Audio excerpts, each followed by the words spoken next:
नमस्कार, मेरा नाम पंकज है। स्वागत है आपका इंडियन यूथ यूट्यूब चैनल में। जैसा कि आप जानते हैं कि पिछले वीडियोस में हमने नितिन गडकरी जी के सिग्नेचर प्रोजेक्ट्स की बात की थी और अब इस नई सीरीज में हम मोदी सरकार के सिग्नेचर प्रोजेक्ट्स के बारे में बात करने जा रहे हैं। जी हाँ, हम उन प्रोजेक्ट्स के बारे में बात करने वाले हैं जिन्हें पूरा करना भारत का एक बड़ा सपना था और यह सपना मोदी सरकार बहुत तेजी से पूरा कर रही है। आपकी जानकारी के लिए बता दें कि मोदी सरकार की इन सिग्नेचर प्रोजेक्ट्स की संख्या 11 है। इसलिए इस पार्ट 1 में हम सिर्फ 3 सिग्नेचर प्रोजेक्ट्स की बात करेंगे और आगे के सिग्नेचर प्रोजेक्ट्स की बात हम आगे के पार्ट में करेंगे। वीडियो को आगे बढ़ाने से पहले अगर आपको लगता है कि जो वीडियोस मैं अपलोड करता हूं उन वीडियोस से आपको कुछ वैल्यू मिलती है, आपको लगता है कि मेरी वीडियोस से आपको अच्छी इन्फॉर्मेशन मिलती है, अच्छी जानकारी मिलती है, तो मैं आपसे रिक्वेस्ट करता हूं कि अगर आपने हमारे चैनल को अभी तक सब्सक्राइब नहीं किया तो प्लीज़ इस चैनल को सब्सक्राइब कीजिए, बेल आइकन को भी प्रेस कीजिए, जिससे फ्यूचर में हम कोई भी वीडियो अपलोड करें उसका नोटिफिकेशन सबसे पहले आपको मिले। इसके अलावा अगर यह वीडियो आपको पसंद आए तो उसको लाइक कीजिएगा और ज़्यादा से ज़्यादा शेयर भी कीजिएगा।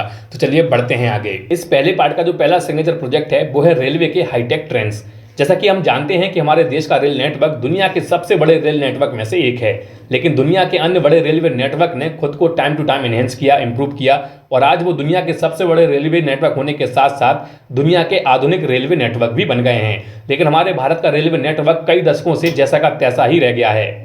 लेकिन 2014 के बाद मोदी गवर्नमेंट ने वास्तव में इसमें तेजी से काम किया है, जिसका रिजल्ट आज हम अपने आसपास के रेलवे स्टेशन पर जाकर देख सकते हैं। चाहे वो सफाई की व्यवस्था हो या रेलवे स्टेशन पर एलिवेटर और लिफ्ट की व्यवस्था, चाहे फिर वो रेलवे स्टेशन पर उपलब्ध फ्री वाईफाई की सुविधा हो या फिर ट्रेन के अंदर सफाई की व्यवस्था, ये सब रेलवे की ऐसी प्राथमिक सुविधाएं हैं जो भारतीय रेल को बहुत पहले ही मिल जानी चाहिए थी। लेकिन ये सिर्फ मिल पाई मोदी सरकार के आने के बाद ही। और ऐसा नहीं है कि मोदी सरकार सिर्फ रेलवे को प्राथमिक सुविधाएं देने के बाद रुक गई हो, इसके अलावा भी मोदी सरकार ने भारतीय रेलवे को बहुत कुछ दिया है। जैसा कि हम जानते हैं कि मोदी सरकार के आने के बाद भारतीय रेलवे नेटवर्क को और तेजी से आगे बढ़ाया गया और अभी चंद दिनों पहले ही मणिपुर भारत के रेलवे नेटवर्क में शामिल हुआ और वहां आजादी के बाद पहली ट्रेन 5 जुलाई 2021 को चली।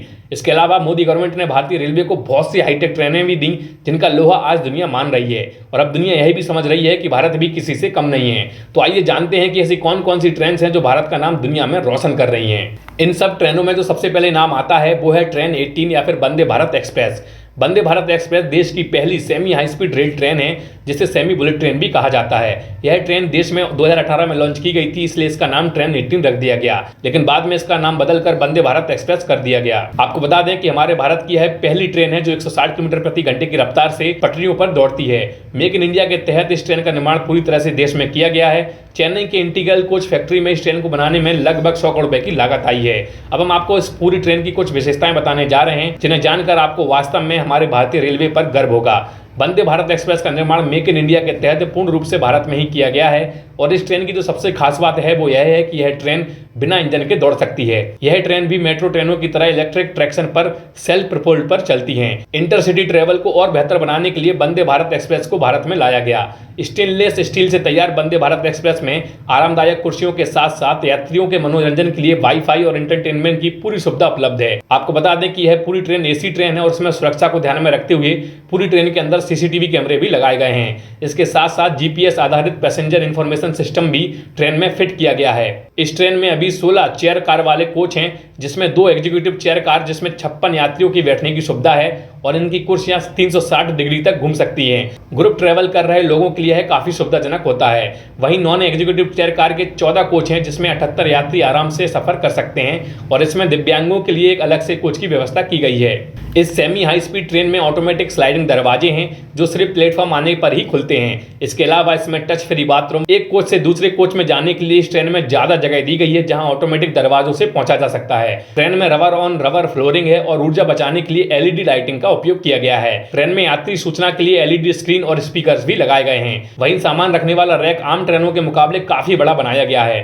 दुर्घटनाओं से बचने के लिए भी इस पूरी ट्रेन में व्यवस्था की गई है। आपको बता दें इस ट्रेन के दरवाजे केवल प्लेटफॉर्म आने पर ही खुलते हैं जब इसकी स्पीड 0 किलोमीटर प्रति घंटे की हो जाती है। इसके अलावा ये ट्रेन चलती भी तब है जब इसके दरवाजे सही तरीके से बंद हों। सेमी हाई स्पीड ट्रेन होने के साथ साथ इंजन रिवर्सल का ना होना भी इस ट्रेन का काफी समय बचाता है, क्योंकि अभी हम देखते हैं जब कोई ट्रेन स्टेशन पर आती है और अगर उसका इंजन चेंज होना होता है तो इस पूरी प्रोसेस में काफी समय लग जाता है, लेकिन यह पूरा समय इस ट्रेन में नहीं लगेगा। आपको बता दें वंदे भारत के साथ साथ मोदी सरकार ने और कई ट्रेन को लॉन्च किया है जिनमें तेजस ट्रेन, हमसफर आदि ट्रेन भी शामिल हैं। इसके अलावा मोदी सरकार और भी कई ऐसी वर्ल्ड क्लास ट्रेन पर काम कर रही है जो जल्दी हमारे भारत की पटरियों पर दौड़ेंगी। अब इसके पहले कि मैं दूसरे सिग्नेचर प्रोजेक्ट की बात करूं, मैं आप लोगों से एक रिक्वेस्ट करना चाहता हूं। देखिए, जब वंदे भारत ट्रेन हमारे देश में लॉन्च हुई तब इसके नाम को लेकर काफी सारे निगेटिविटी फैलाई गई और कई सारे लोगों ने इसके वंदे भारत नाम होने पर आपत्ति भी जताई।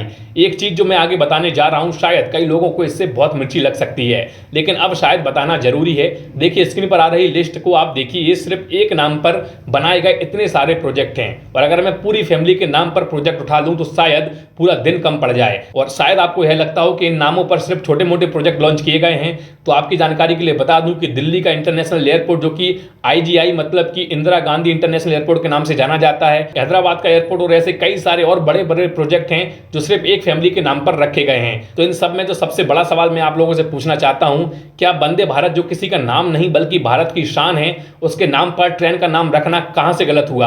आपकी जानकारी के लिए बता दूं कि इस ट्रेन के नाम पर जो विरोध हुआ था वो सिर्फ सोशल मीडिया या फिर मेन स्ट्रीम मीडिया पर सीमित नहीं था। कई जगहों पर इस ट्रेन के विरोध में वंदे भारत ट्रेन को भारी क्षति भी पहुंचाई गई थी, जो कि सरासर गलत है। लेकिन इस वीडियो के माध्यम से मैं यह देखना चाहता हूं कि आप में से कितने ऐसे लोग हैं जो गलत को गलत कहने की हिम्मत रखते हैं। तो अगर आप इस ट्रेन के नाम पर कुछ भी बोलना चाहते हैं तो आप नीचे कमेंट बॉक्स में खुलकर जरूर बोलिएगा। तो चलिए अब हम बढ़ते हैं अपने अगले प्रोजेक्ट की ओर। दूसरा जो हमारा सिग्नेचर प्रोजेक्ट है वो है बुलेट ट्रेन मेगा प्रोजेक्ट। देश में बुलेट ट्रेन परियोजना पर तेजी से काम हो रहा है और यह बुलेट ट्रेन परियोजना आने वाले समय में लगभग देश के हर राज्य को कनेक्ट करेगा। आपकी जानकारी के लिए बता दें कि हमारे देश में कुल 12 बुलेट ट्रेन प्रोजेक्ट को बनाने का लक्ष्य रखा गया है, जिनमें मुंबई अहमदाबाद बुलेट ट्रेन लगभग 508 किलोमीटर लंबी योजना है और इस पर अभी 324 किलोमीटर के मार्ग पर काम तेजी से चल रहा है। अगर आप अहमदाबाद मुंबई बुलेट ट्रेन के बारे में डिटेल वीडियो देखना चाहते हैं तो आपको लिंक नीचे डिस्क्रिप्शन में मिल जाएगा। पहले आप इस वीडियो को देख लीजिएगा, उसके बाद आप हमारे उस वीडियो को भी देख सकते हैं। आपको बता दें कि अहमदाबाद मुंबई बुलेट ट्रेन के अलावा जो अन्य कॉरिडोर हैं उन पर भी तेजी से काम शुरू होने की संभावना है। इनमें जो पहला बुलेट ट्रेन कॉरिडोर शामिल है वो है Delhi Banaras bullet train corridor. इसकी लेंथ 865 किलोमीटर की होगी और इसमें लगभग 12 स्टेशन को बनाया जाएगा।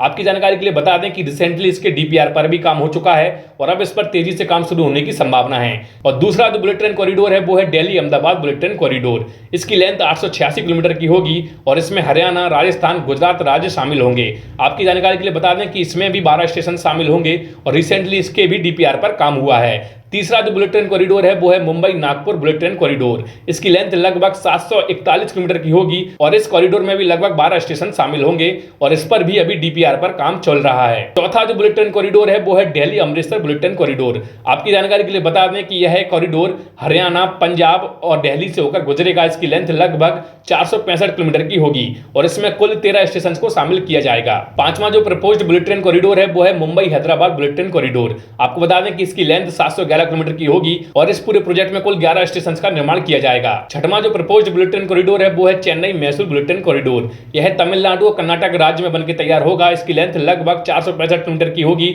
और इसमें कुल 9 स्टेशन को शामिल किया जाएगा। अगला जो प्रपोज्ड बुलेट ट्रेन कॉरिडोर है वो है Banaras Howrah bullet train corridor. आपको बता दें कि इसकी लेंथ लगभग 760 किलोमीटर की होगी और इसमें कुल 10 स्टेशन को शामिल किया जाएगा और रिसेंटली इसके भी DPR पर काम हुआ है। इनके अलावा हैदराबाद बेंगलोर कॉरिडोर जिसकी लेंथ लगभग 618 किलोमीटर की होगी, नागपुर बनारस कॉरिडोर जिसकी लेंथ लगभग 855 किलोमीटर की होगी, पटना गुवाहाटी कॉरिडोर जिसकी लेंथ लगभग 850 किलोमीटर की होगी, अमृतसर पठानकोट जम्मू कॉरिडोर जिसकी लेंथ लगभग 190 किलोमीटर की होगी। आपको बता दें कि ये सब अभी अंडर नेशनल रेल प्लान के तहत प्रपोज्ड हैं और जल्दी इन पर कोई हमें बड़ा अपडेट देखने को मिल सकता है।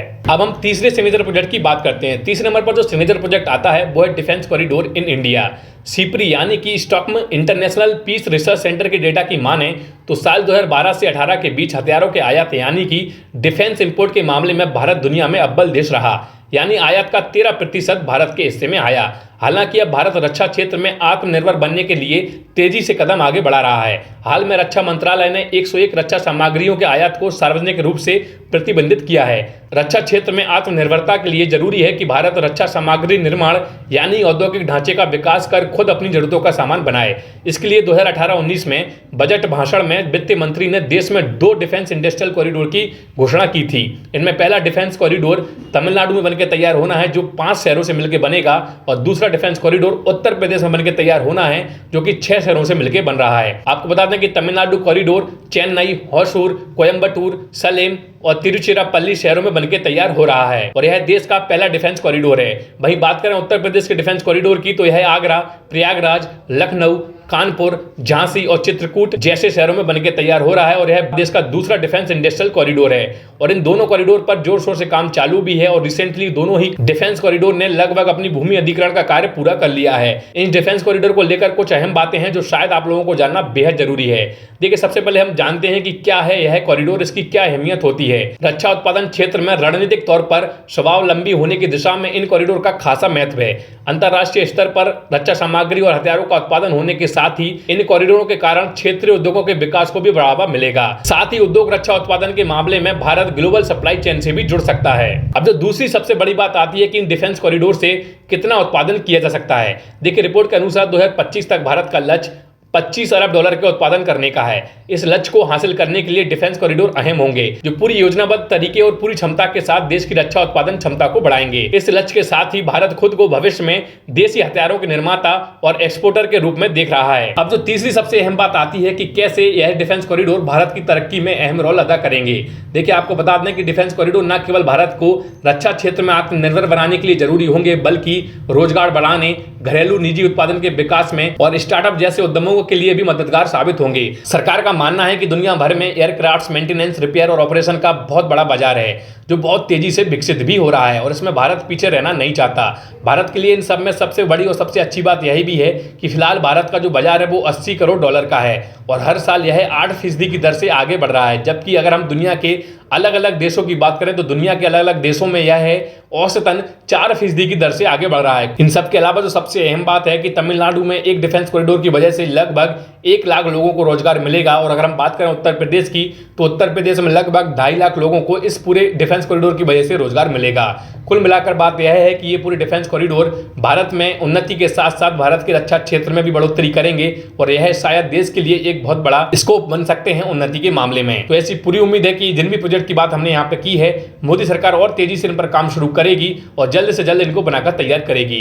तो अब मैं आपसे यह पूछना चाहता हूँ कि ये तीनों प्रोजेक्ट आपको कैसे लगे। अगर यह प्रोजेक्ट आपको अच्छे लगे तो नीचे कमेंट बॉक्स में जरूर बताइएगा। इसके अलावा इस वीडियो को लाइक कीजिएगा, ज़्यादा से ज़्यादा शेयर कीजिएगा और अगर आपने अभी तक हमारे चैनल को सब्सक्राइब नहीं किया तो हमारे चैनल को सब्सक्राइब भी कीजिएगा।